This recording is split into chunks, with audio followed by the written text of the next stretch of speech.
Good morning. Picking back up in the book of Job, chapter 2, let's pray. Teach us your way, O Lord, that we may walk in your truth.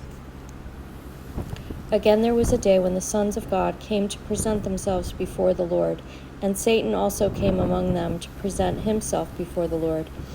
And the Lord said to Satan, "From where have you come?"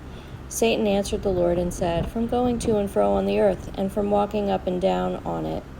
And the Lord said to Satan, "Have you considered my servant Job, that there is none like him on the earth, a blameless and upright man who fears God and turns away from evil? He still holds fast his integrity, although you incited me against him to destroy him without reason."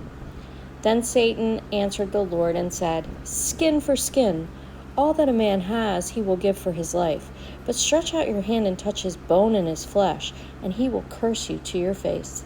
And the Lord said to Satan, "Behold, he is in your hand, only spare his life." So Satan went out from the presence of the Lord and struck Job with loathsome sores from the sole of his foot to the crown of his head. And he took a piece of broken pottery with which to scrape himself while he sat in the ashes. Then his wife said to him, "Do you still hold fast your integrity? Curse God and die."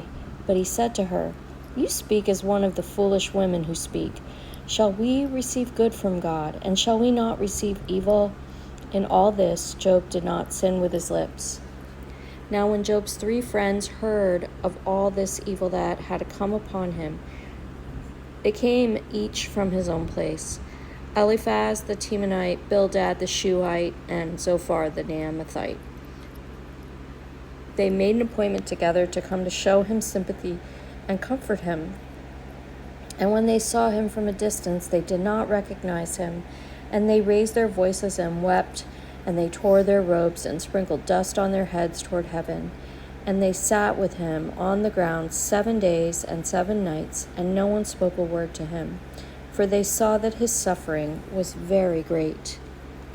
May God bless the reading of his word.